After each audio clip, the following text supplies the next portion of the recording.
we're gonna go for a little trail ride. Bucky here hasn't been out very much, and we gotta go past scary pigs and sheep and chickens. So we've got a help horse that is really good about all that kind of stuff, just to give us some confidence. I was afraid I'd bang that camera on the saddle when I got on. And see, I'm using this instead of split reins like I normally ride. This is basically an McCarty with the lead cut off. I call them sport reins because I think that's funny. But a lot of times on these rides outside, I like to use these. This horse isn't going to do anything. I know he's not. But if, for instance, we do have any kind of a catastrophe, I can't drop a rein. So that's kind of just a little safety deal on my part.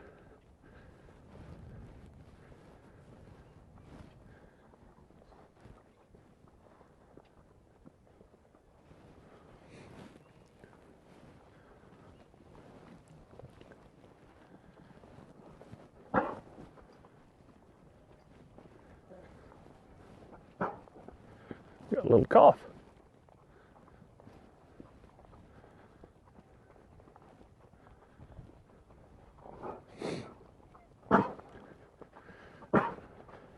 And we got a puppy coming with, which that always makes things better. Anytime you're riding a green horse in a new situation, you should always bring a border collie puppy with you. That ensures something tragic will happen.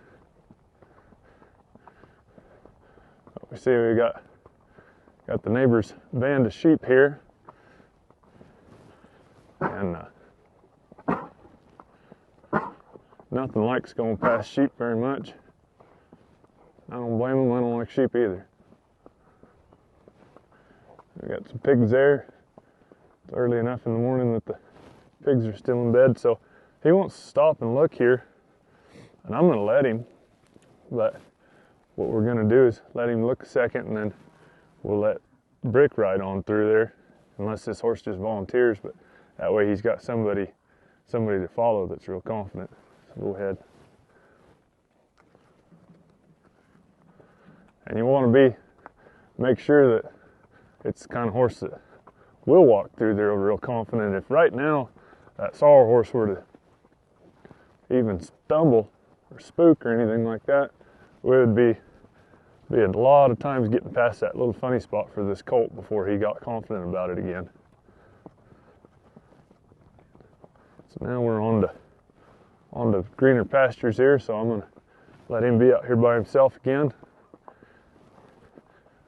Any chance I get, I want this colt to go on his own and be confident. But then got this help horse, so that if we get to a spot where he's not confident, we can make it just a no big deal. It's not a matter of me having to take my rein and spank him to get him past somewhere, or kick on him, or do anything that might wreck that confidence. It's, for some of them, this one in particular, it's not a big deal. He's a pretty confident colt anyway, but for some of them, that confidence can be a real fragile thing.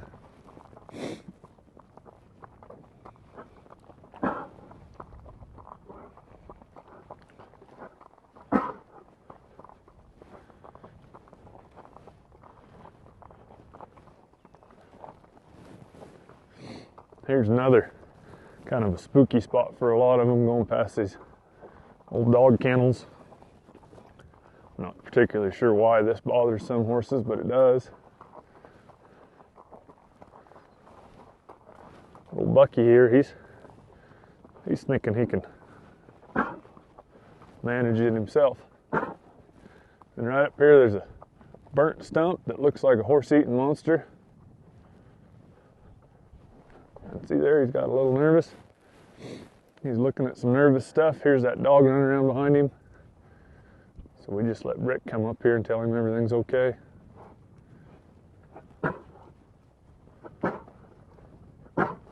Gosh dang, he's got a heck of a bug in his throat.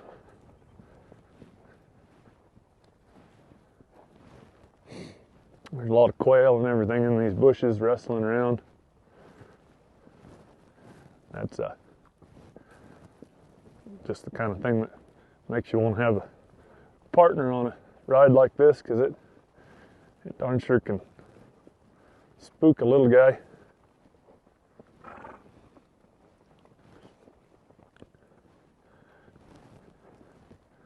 So then, to add to everything, in this particular situation, we got 17 kinds of cameras and microphones going on, and then the truck over there with another camera. This is a regular Hollywood deal. And so, of course, that's going to be something that cause a horse to look. What the heck's this thing doing here? But we don't worry about it. We just try to walk along quiet.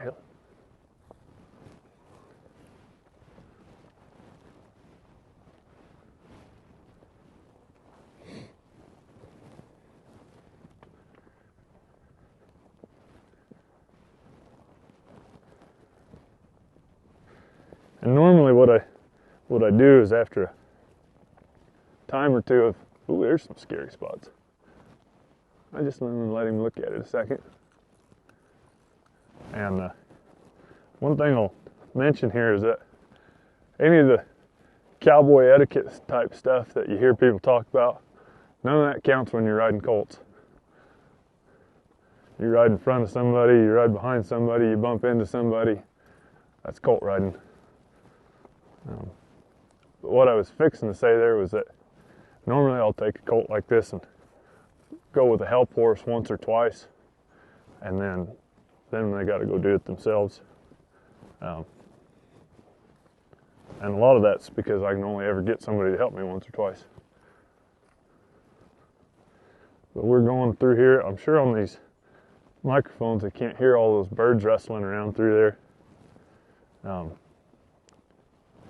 But that's just kind of a spooky looking spot to a horse anyway, and then those birds get to rustling around in there, and then there's gobs and gobs of quail out here, and it can darn sure cause one to grab a little bit. And if they do, I just ignore it. That's the real key, is if something does go haywire, I just ignore it and don't worry about it. I've seen a lot of people make much to do out of nothing and cause these horses to get worried when they normally would just spook once and then never be bothered by it again. So here's a funny looking spot here. So that's fine. I'll just let him check it out. Rick says, "It's okay, Bucky. I've been through here. It's completely free of ogres and or gremlins." Bucky says, "All right, Rick, I'll take your word for it."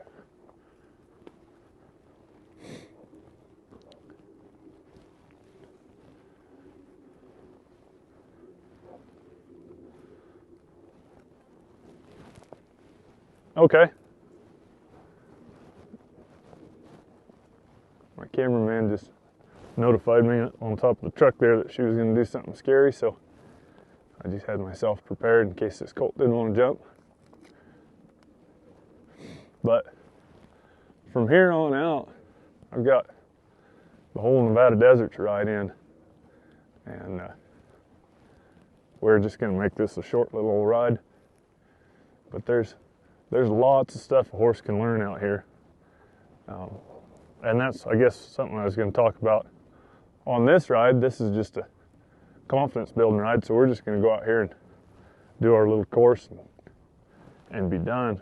But then in the future, once I go to riding these horses outside, I come out here and train.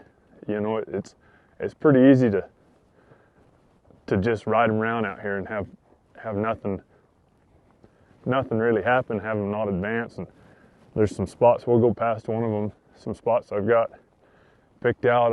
I'll trot to the spot that I figure eight around, a couple of bushes. I've got several of those little spots around like that. You know, I'll trot out there and figure eight for 10-15 minutes and then go to the next deal, and that way I'm actually getting something done. Riding these horses outside and the exposure and all that, yada yada yada, it's all great, but I still need to be training horses. What I need to do is get the kids to come out here and pick up all these damn strings. Hey, strings. So right there in front of me, you can see there's a big ditch. It's a big slough. There's a bunch of ducks live in there. And so I've got two trails, one that goes right alongside of it. And that always causes the ducks to blow up out from underneath me. So I wait till they've got a little more experience before I go on the duck trail. This one here just kind of goes through the desert.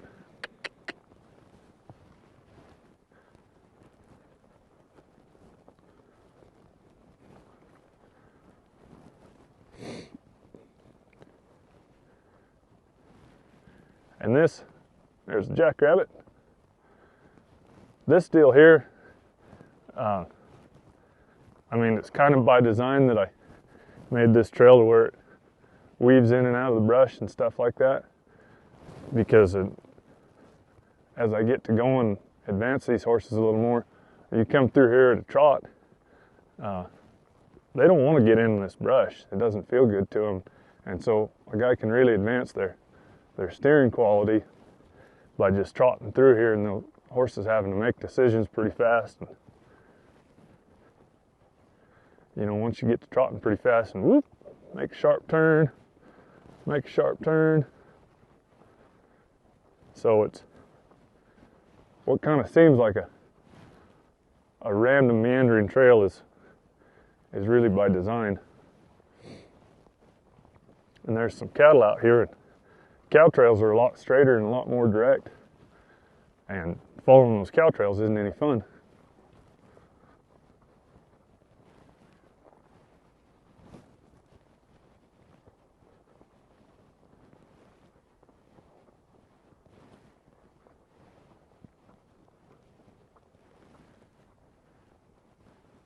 Here I'm over by that slough again.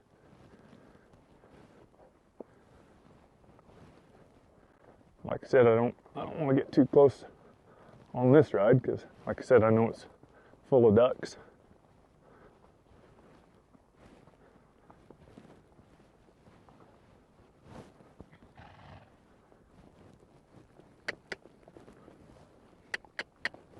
What are we doing? Oh, we're stopping to poop. You can walk and poop at the same time. I've seen other horses do it.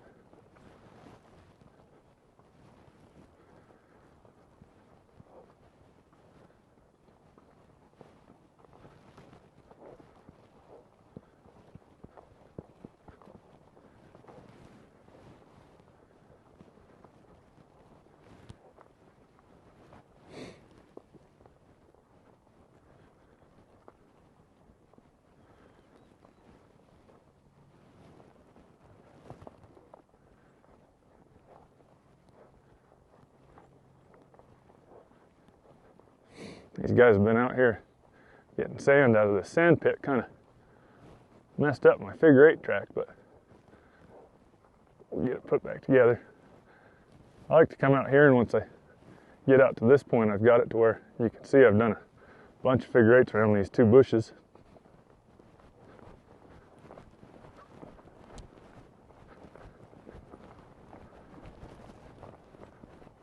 And that's just to give the Colts some work.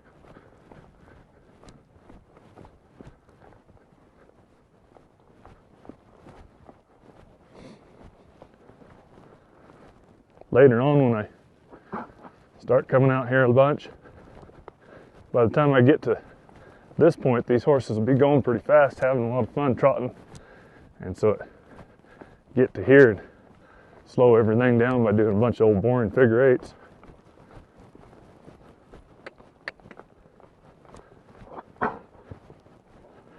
The dog's helping me a bunch.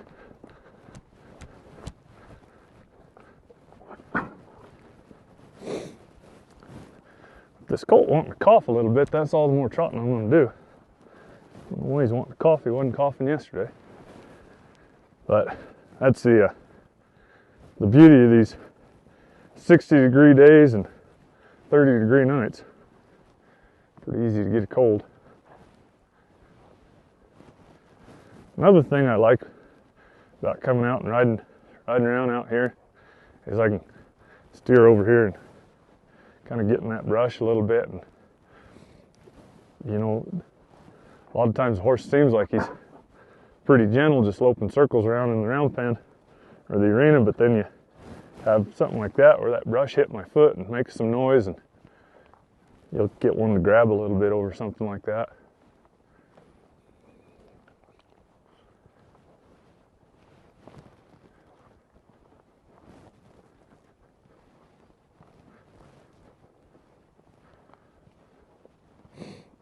I've got some other spots over here where as I get to cruising around, again, by the time I get trotting through here, a lot of times they're starting to speed up, have fun, really want to trot, want to be real forward. And so rather than pull on them and have to pull on this snaffle bit and slow things down, I get up to a spot like here. I've got some bushes around here and I just trot a bunch of circles.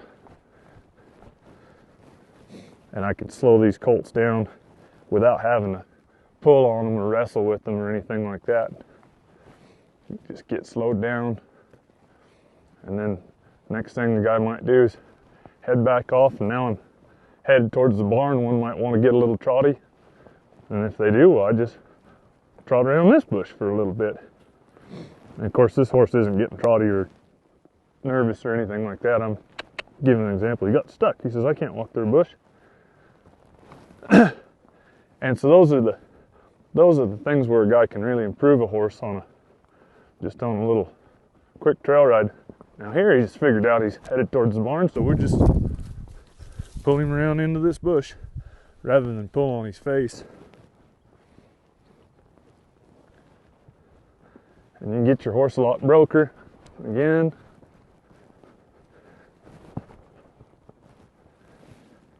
And see, I didn't ever have to pull on him and wrestle with him. Here again, he doesn't want to go in that bush. And it's amazing how soft and light you can get a young horse in no time at all. And it's always been with me, this going back to the barn deal. It doesn't take much for a horse to figure out where that barn is and that they're headed back. And a lot of people get worried about them getting barn sour. Well, I got all kinds of stuff I can do, and I promise he'll get a lot broker and he'll quit being barn sour before I run out of ideas of things to do, whether it's back home or turn into these bushes or side pass a long ways. And I use that desire to go to the barn as impulsion. So I've got that impulsion, that want to go, and so I go sideways or backwards or whatever. And for right now, I'm not even resorting to any of those more advanced deals. I'm just pulling him around and softening him up.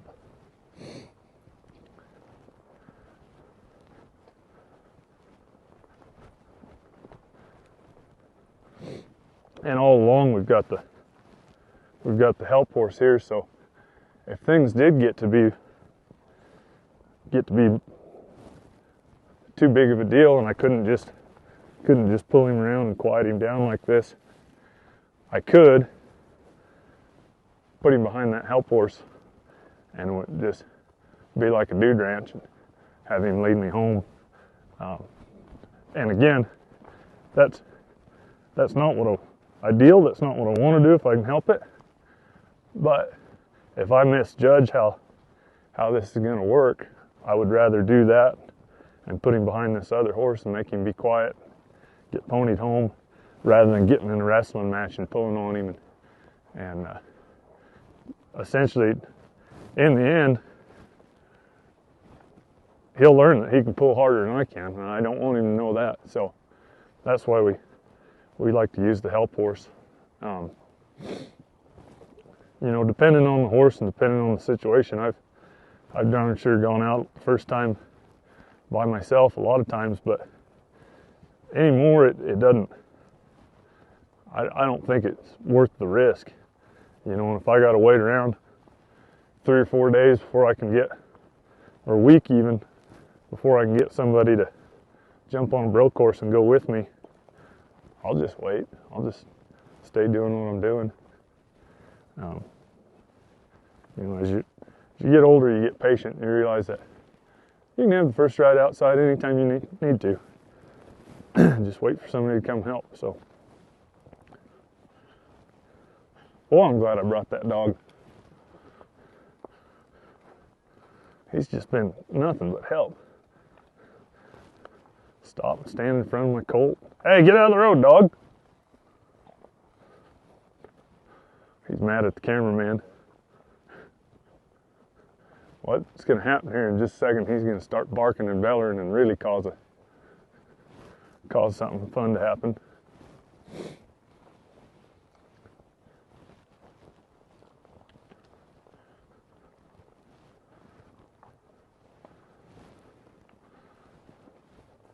There's 2 of those pups. It's handy only one of them decided to come with.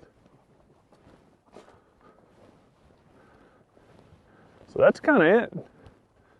You know, it can be that easy for the first couple of times, and I think, if at all possible, should be. You know, I don't need to. This Saturday, I've been loping circles on this horse all week. I don't need to have it be a big deal. Go out there and really accomplish a bunch. He's happy. He's confident. He never got worried about anything, and so that's how I want these first couple of rides outside to be. Then later on down the road, I can lope a few circles in the arena and then use an outside ride to cool him off, and then kind of have that be a reward.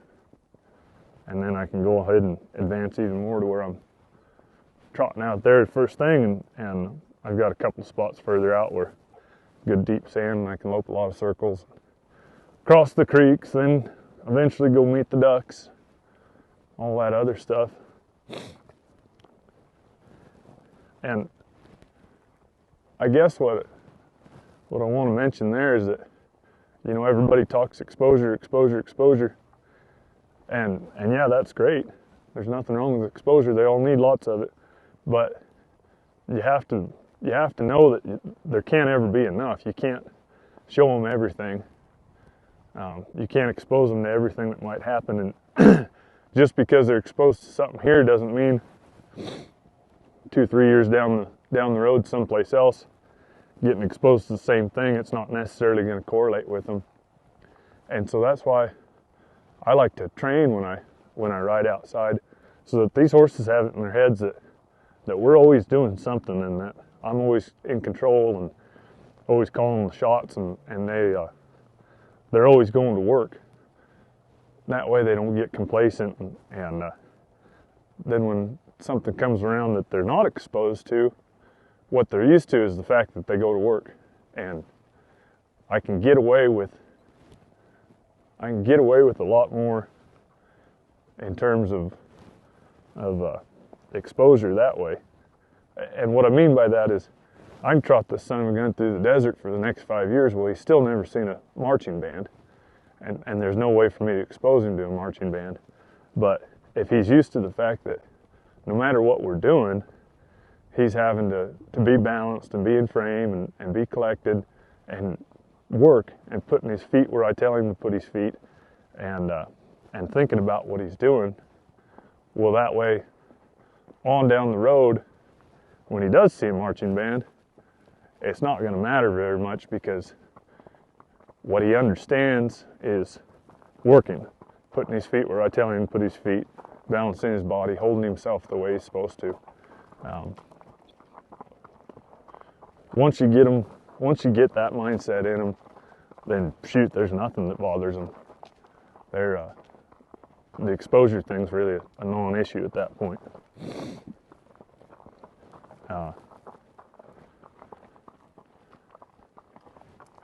And that's a groovy place to have a horse. That's where this Sorrel horse is at now, where he's still learning. You know, he's in the 2 rein, and he's just kind of learning to pack the bridle, but he understands that whatever we're up to is work.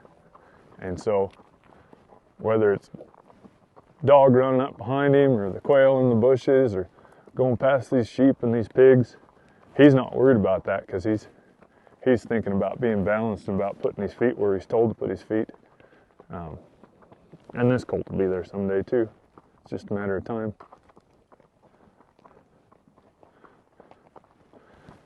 I'm really upset that the rooster's not where I told you he always is.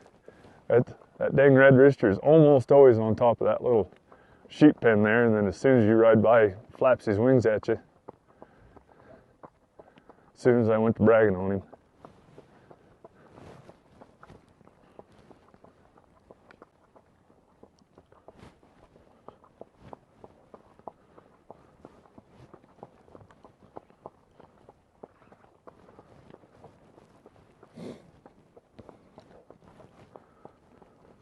These rides home like this, like I was talking about, having the impulsion there, that's a good time for me to start. Half passing. Because this horse, he's wanting to go forward, and that's the key to all these maneuvers is forward momentum. And so he's wanting to go forward anyway, and so I can just take that opportunity and push him around with my legs a little. Got a sword fight going on over there. And so that makes it a little tough for him to focus on what I'm doing. So he's busy looking at the sword fight. But that's the kind of stuff I'm talking about exposure, is that I could ride him up to kids having sword fights all I want. But what he's learning is that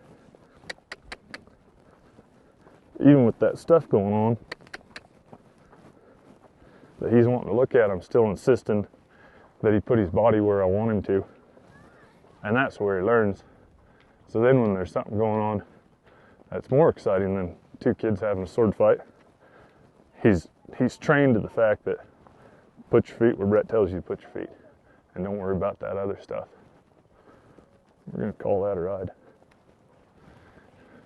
Who winning? You?